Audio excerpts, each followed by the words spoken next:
I'm Martin Lewis, and this program is going to take a close-up personal view of Parkinson's disease. Knowing about the disease, absorbing impersonal, objective facts about it is important. The epidemiology, the pathology, the physiology, the facts about treatment.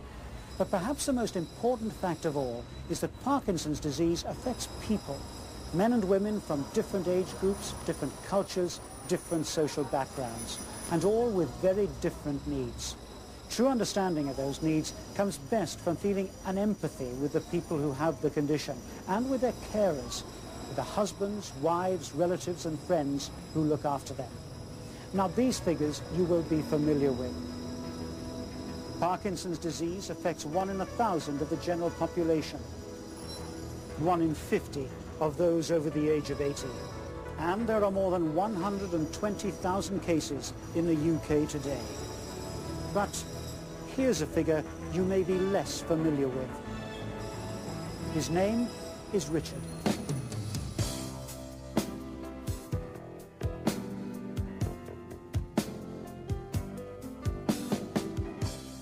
I first became aware that something was wrong with my health in January 1984. My handwriting became very spiderish and very slow. I subsequently that month went skiing and had a disastrous time. I found I lacked a lot of coordination. I delayed going to my doctor until about June in 1984, because I've been very sort of emotionally stressed and working very hard as well, and thought that was contributory. I had no idea that it was Parkinson's disease, but when I saw my doctor, he referred me to the hospital and gave me a letter which he didn't seal properly, and I suppose naturally, inquisitively opened it up or looked at it and saw that he said, I suspect Parkinsonism. I must admit, when I read this,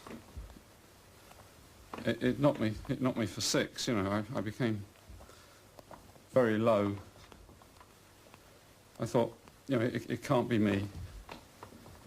I must admit, I knew nothing about Parkinson's disease apart from the fact that it was just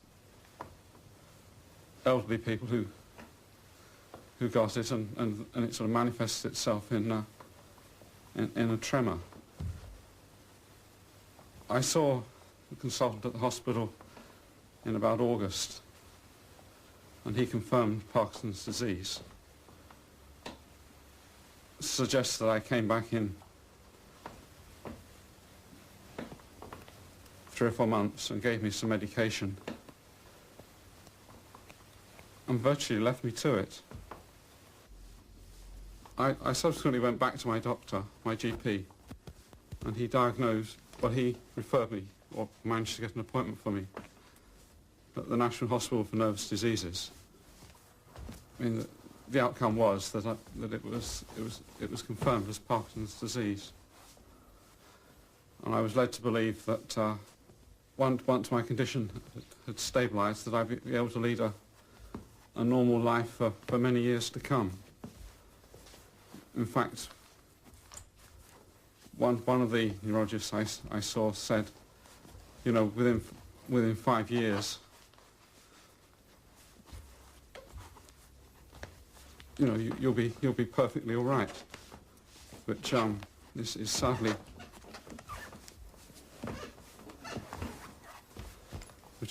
not the case. When I was at the National Hospital, I was recommended to seek psychological help to sort my emotions out. Sadly, I mean, that brought me in touch with lots of problems in my life, but didn't actually heal them. It just made me more and more more and more angry and bitter. You know, and at some stage I was like a walking time bomb. I was finding it hard to cope with life. You know, when I left the National Hospital, I honestly didn't want to tell anyone. I told my family, and I told those who needed to know at work, but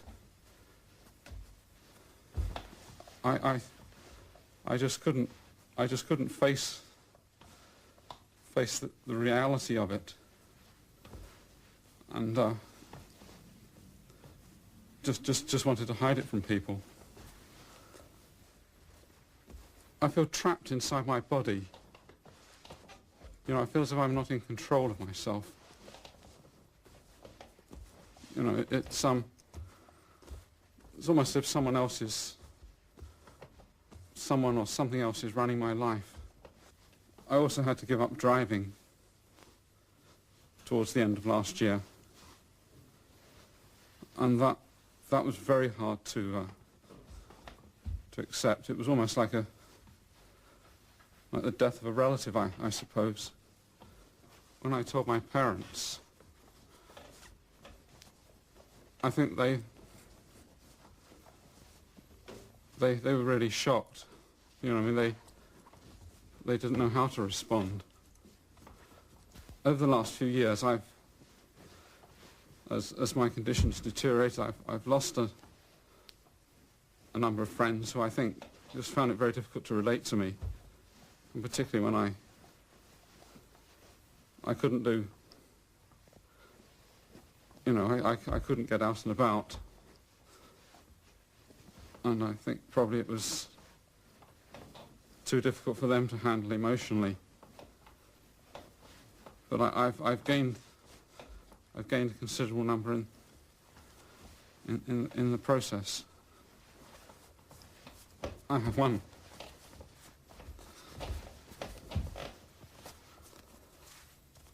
particular friend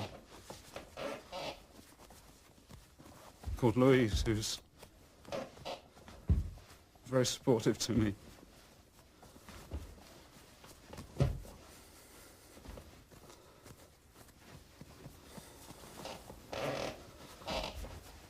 You know, without her, I don't know what I'd do.